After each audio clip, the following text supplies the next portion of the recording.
Hello students, स्वागत है एक बार फिर से आप सभी का आपके अपने यूट्यूब चैनल विष्णु सर में। देखिए, आज की वीडियो में हम चर्चा करेंगे 8 ग्रेड अभ्यास पुस्तिका जो वर्ष हमारे 2023-24 जो वर्तमान सत्र चल रहा है।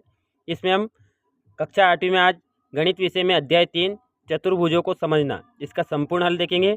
इससे पहले हमने अध्याय 1 और 2 का भी संपूर्ण हल किया हुआ है।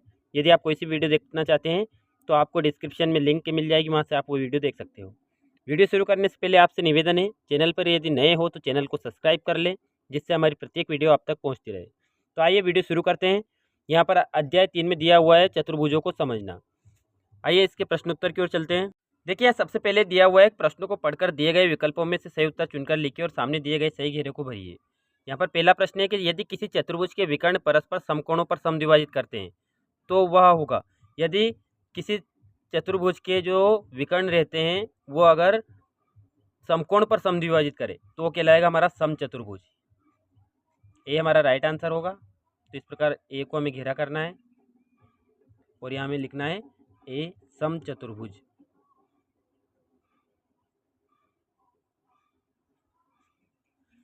अगला प्रश्न देखिए, किसी चतुर्भुज के चारों अंतःकोणों का योग होता है। तो किसी भी चतुर्भुज या कोई सी भी आकृति उसके अंतःकोणों का योग निकालने के लिए सूत्र है 180 गुणा एन ऋण 2। एन जो है वो हमारी भुजाओं की संख्या है। अब देखिए, यहाँ पर चतुर्भुज में भुजा कितनी रहेगी? 4। 4 में से 2 कम करेंगे हम, तो 4 में से 2 कम करने पर हमें कितना प्राप्त होगा? 2 प्राप्त होगा, गुणा 180। और 180 को दुगना करेंगे कितना आएगा? 360। तो डी हमारा राइट आंसर होगा। तो यहाँ पर देखिए, यहाँ पर डी को हमें घेरा करना है। अगला प्रश्न देखिए, एक अष्टभुज की भुजाएं होती है। तो सभी जानते हैं अष्टभुज यानी कि 8 भुजाओं वाला। तो ए हमारा राइट आंसर हो जाएगा यहाँ पर 8 अष्टभुज। और एक पे यहाँ पर हमें घेरा करना है। अगला प्रश्न देखिए, षटभुज के प्रत्येक अंतःकोणों का योग होगा। तो देखिए, यहाँ पर ऑप्शन है 180, 540, 270, 360। तो देखिए, हम 180 षटभुज के प्रत्येक अंतःकोण जो दिए हुए हैं यहाँ पर चारों ऑप्शनों में से नहीं है, गलत ऑप्शन है ये सारे ही। देखिए, 180 का हम निकालते हैं। 180 हमारा सूत्र है गुणा भुजाओं की संख्या। भुजाओं की संख्या कितनी है? षटभुज में 6 भुजाएं होती है और उसमें से 2 कम करना है। 6 में से 2 कम करेंगे कितना बचेगा? 4। 180 में 4 का गुणा करेंगे तो देखिए, यहाँ पर शून्य है तो शून्य लगा लेंगे। और 18 चूक कितना होता है? 72। यानी कि षटभुज के प्रत्येक अंतःकोणों का योग जो होता है वो कितना होता है? 720। और यहाँ पर हमारे पास ऑप्शन नहीं है, तो ये सारे ऑप्शन गलत है। अगला देखिए, किसी बहुभुज के बाह्यकोणों का योग। तो देखिए, कोई सी भी आकृति हो, अंतःकोण अलग अलग होते हैं, उसके लिए सूत्र है 180 एन ऋण 2, यानी कि भुजाओं की संख्या में से हम 2 कम करेंगे अंतःकोण के लिए। और बाह्य कोण जो होता है सभी का 360 डिग्री होता है। कोई सी भी आकृति हो, चाहे त्रिभुज हो, चतुर्भुज हो, पंचभुज हो, उन सभी का योग कितना होता है? 360 डिग्री, बाह्य कोणों का योग। तो यहाँ पर डी हमारा राइट आंसर होगा। और डी को इस प्रकार हम घेरा कर देंगे।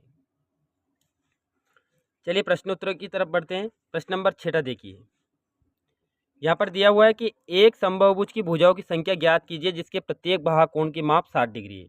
यानी कि समबाहुभुज है, सभी भुजाएं समान लंबाई की है, भुजाओं की संख्या ज्ञात करना है हमें।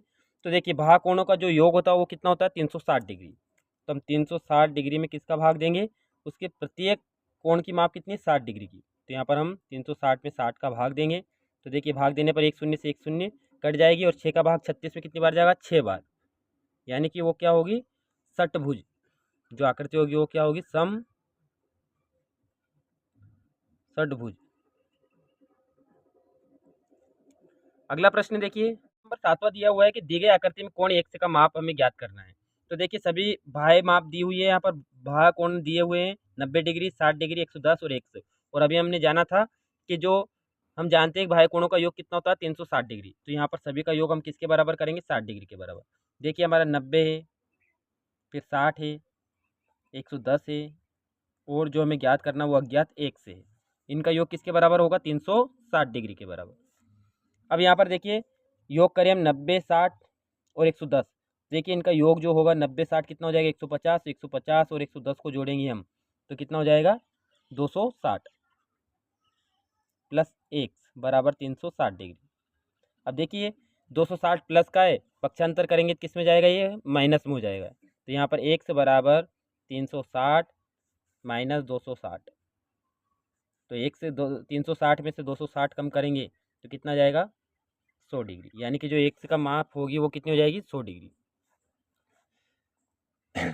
देखिए अगला प्रश्न, एक बहुभुज का प्रत्येक अंतःकोण 180 डिग्री है, इसकी भुजाओं की संख्या ज्ञात कीजिए। देखिए किसी भी प्रश्न में अंतःकोण और बाह्य कोणों का योग कितना होता है 180 होता है, और यहाँ पर अंतःकोण ही 180 डिग्री दिया हुआ है, यानी कि बाह्य कोण जो रहेगा वो 0 डिग्री हो जाएगा। तो यहाँ पर मिस प्रिंट हुआ है ये प्रश्न, यानी कि गलत प्रश्न है। यहाँ पर कोई दूसरे जो माप है कोण की माप वो दूसरी होनी चाहिए थी, क्योंकि 180 का अंतःकोण नहीं हो सकता, किसी भी बहुभुज में 180 डिग्री का अंतःकोण नहीं होगा, तो ये मिस प्रिंट है। तो इस सवाल को हम छोड़ते हैं, अगले प्रश्न की ओर चलते हैं। दिए गए समांतर चतुर्भुज PQRS में कोण R बराबर 80 डिग्री दिया हुआ है, तो अन्य सभी कोणों की माप ज्ञात करना है। तो कोण R हमें दिया है 80 डिग्री। तो देखिए समांतर चतुर्भुज में सम्मुख कोण होते हैं वो बराबर होते हैं, यानी कोण R किसके बराबर होगा P के बराबर, और S किसके बराबर होगा Q के बराबर।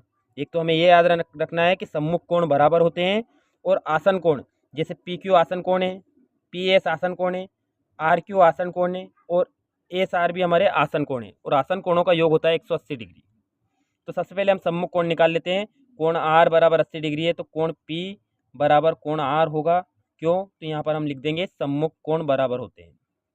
कौन से कोण है ये? सम्मुख कोण। तो कोण P का मान भी कितना हो जाएगा हमारा 80 डिग्री।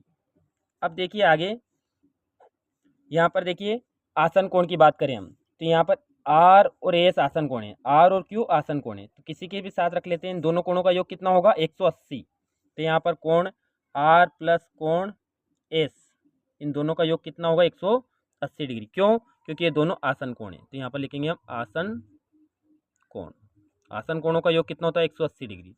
तो यहाँ पर देखिए कोण R हमें दिया हुआ है 80, कोण S हमें ज्ञात करना है बराबर 180 डिग्री। 80 प्लस में से उधर पक्षांतर करेंगे तो किस में हो जाएगा माइनस में। 180 में से 80 कम कर देंगे हम तो कितना बचेगा 100, यानी कोण एस कितना हो जाएगा 100 डिग्री।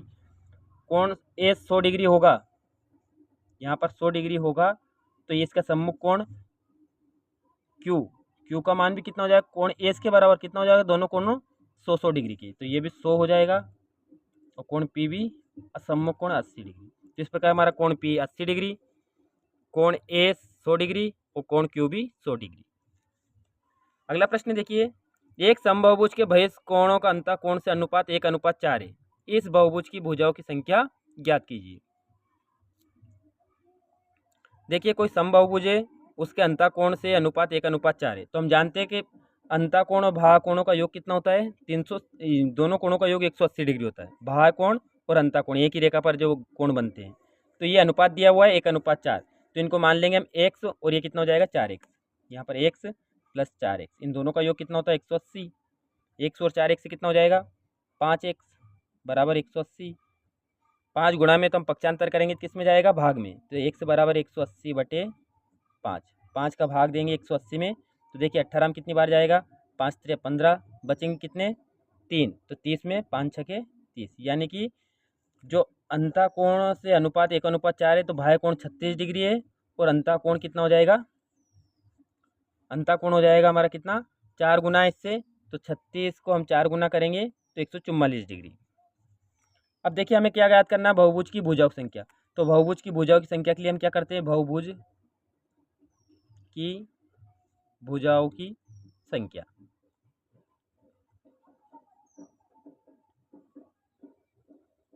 देखिए बराबर 360 में हम किसका देंगे, बाह्य कोण की जो माप है उसका हम भाग दे देंगे 36 का। 36 का भाग 360 में देंगे, 36 में कितनी बार जाएगा 1 बार, और 0 में 0 बार, यानी कि वो 10 भुजे, यानी कि उसमें भुजाओं की संख्या कितनी होगी 10। अगला प्रश्न देखिए, दिए गए समांतर चतुर्भुज में x और y का मान ज्ञात करना है। यहाँ पर हमें देखिए चतुर्भुज दिया हुआ है, इसमें हमें x और y की माप ज्ञात करना है। तो देखिए एक समांतर चतुर्भुज है, समांतर चतुर्भुज में हमने देखा था कि जो सम्मुख कोण होते हैं वो बराबर होते हैं, तो यहाँ पर 6y किसके बराबर रहेगा 120 डिग्री के बराबर, तो 6y बराबर 120 डिग्री। अब देखिए ये 6 गुणा में, तो पक्षांतर करेंगे किस में जाएगा भाग में, तो y बराबर 120/6, 6 का भाग देंगे 120 में तो कितनी बार जाएगा 12 में 2 बार, और 0 में 0 बार, क्योंकि 20 छंगे 120 होते हैं, तो y बराबर 20 हो जाएगा। यहाँ पर y का जो मान होगा वो कितना होगा 20 डिग्री। अब x का और हमें ज्ञात करना है, तो देखिए इन दोनों का योग किसके बराबर होगा, इन दोनों का योग 180, क्योंकि आसन कोण है दोनों, तो 120 प्लस 5x प्लस 10 बराबर 180।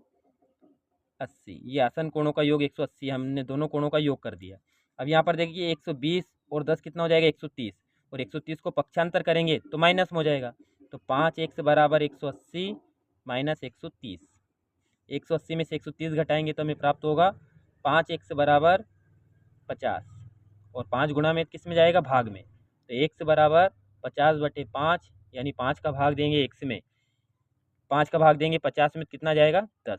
तो यहाँ पर देखिए y का मान 20 होगा और x का मान कितना होगा 10। अगला प्रश्न देखिए, नीचे दिए गए समलंब PQRS में x का मान ज्ञात कीजिए। इसमें भी हमें समलंब चतुर्भुज दिया हुआ है, इसमें x का माप हमें ज्ञात करना है। यहाँ पर देखिए आसन कोणों का योग कितना होगा 180 डिग्री, तो दोनों कोणों का योग किसके बराबर हो जाएगा 180 के बराबर, तो x minus 20 degree plus x plus 40 degree बराबर कितना होगा, इन दोनों का योग 180 डिग्री। अब देखिए यहाँ पर x और x कितना हो जाएगा 2x, 40 में से हम 20 कम कर देंगे तो 20 डिग्री बराबर 180 प्लस का, क्योंकि प्लस की बड़ी संख्या है। अभी देखिए पक्षांतर करेंगे तो माइनस में हो जाएगा, तो 2x बराबर 180 माइनस 20, 180 में से 20 कम करेंगे तो हमें 160 प्राप्त होगा। अब देखिए 2 गुना में 2x से दुगना है, तो इसको हम क्या करेंगे, 2 का पक्षांतर करेंगे तो गुना में तो भाग में हो जाएगा, तो x बराबर 160/2, और 2 का भाग देने पर x का मान कितना जाएगा, हमें 160 में 2 का भाग देंगे तो 80 डिग्री। तो यहाँ पर जो x का जो मान होगा वो कितना होगा 80 डिग्री। अगला प्रश्न देखिए, प्रश्न नंबर 13। यहाँ पर सम अष्टभुज के प्रत्येक कोण की माप ज्ञात कीजिए। बाह्य कोण की माप ज्ञात करना है। यहाँ पर मिसप्रिंट हुआ है प्रश्न, यहाँ पर प्रत्येक बाह्य कोण की माप हमें ज्ञात करना है। तो बाह्य कोण की माप ज्ञात करने के लिए क्या करेंगे, हम भुजाओं का भाग दे देंगे 360 में, क्योंकि हम जानते हैं कि बाह्य कोणों का योग कितना होता है 360 डिग्री, तो 8 में का भाग दे देंगे हम, क्योंकि अष्टभुज है 360 में। तो देखिए 36 में, तो 8 चुके 32, 4 बार गया और 4 ही हमारे शेष बच गए, 4 के पीछे शून्य रखेंगे हम तो कितना हो जाएगा 40, और 8 का भाग 40 में देंगे 5, यानी कि उसके प्रत्येक कोण की माप कितनी हो जाएगी हमारी 45 डिग्री। प्रश्न नंबर 14 देखिए, यहाँ पर हमें दिए गए PAIR में कोण ARI, RPI और PIA का ज्ञात करना है। तो सबसे पहले हमें ज्ञात करना है कोण ARI। देखिए ARI, अब यहाँ पर देखिए जो कोण ए पर है वो समकोण है 90 डिग्री है, तो ये 35 है, तो हमारा ये कितना हो जाएगा 65, क्योंकि इन दोनों का योग कितना है 90 है, दिया हुआ है यहाँ पर समकोण है, तो 65 और 35 कितना हो जाएगा 90। अब देखिए यहाँ पर जो सम्मुख अंतर एकांतर कोण होते हैं, ये 35 है तो इधर का 35 होगा, और ये 65 है तो इधर का 65 हो जाएगा। अब हमसे कौन सा कोण पूछा गया है, ARI, यानी कि जो आर पे इस साइड ये वाला कोण बन रहा है यहाँ पर, ये पूछा गया है, तो इसका मान कितना होगा 65 डिग्री। फिर आगे देखिए कोण RPI, तो कोण RPI, तो ये वाला कोण पूछा है हमसे, तो देखिए अंतर एकांतर कोण से ये 35 है तो ये भी कितना हो जाएगा 35 डिग्री। फिर अगला कोण पूछा है हमसे PIA, तो PIA, यानी कि देखिए ये यहाँ पर 35 है तो ये बड़ा वाला भाग कितना हो जाएगा 65, यहाँ पर देखिए बड़ा वाला भाग ये वाला है तो ये 65 रहेगा, और ये 35, तो हमसे ये वाला पूछा गया क्योंकि PIA, तो PIA का मान कितना हो जाएगा 35 डिग्री। अगला अंतिम प्रश्न देखिए, एक चतुर्भुज के 3 कोण बराबर है, चौथे कोण की माप 120 डिग्री है, तो बराबर कोणों में से प्रत्येक की माप ज्ञात कीजिए। तो हम जानते हैं कि सभी कोणों का, चारों कोणों का योग 360 डिग्री होता है, 3 कोण बराबर है तो उन्हें हम एक से मान लेंगे, पहला x, दूसरा भी x और तीसरा कोण भी x, यानी तीनों कोण बराबर है। चौथा कोण 120 डिग्री है, और ये किसके बराबर होगा 360 डिग्री के बराबर। अब देखिए यहाँ पर कितने x है हमारे पास 3x बराबर, ये प्लस का पक्षांतर करेंगे किस में हो जाएगा माइनस में, तो 360 माइनस 120, 360 में से हम 120 कम करेंगे तो हमें प्राप्त होगा 240। अब देखिए यहाँ 3 गुणा में पक्षांतर करने पर किस में हो जाएगा भाग में, तो x बराबर 240 में हम 3 का भाग देंगे। 3 का भाग 24 में 8 बार, शून्य में 0 बार, यानी कि तीनों कोण की जो प्रत्येक की माप कितनी कितनी डिग्री हो जाएगी हमारी 80 डिग्री। तो देखिए इस प्रकार चतुर्भुजों को समझना इस अध्याय 3 था इसका संपूर्ण हल किया। वीडियो अगर अच्छी लगी हो तो लाइक करें, चैनल को सब्सक्राइब कर लें। Thank you.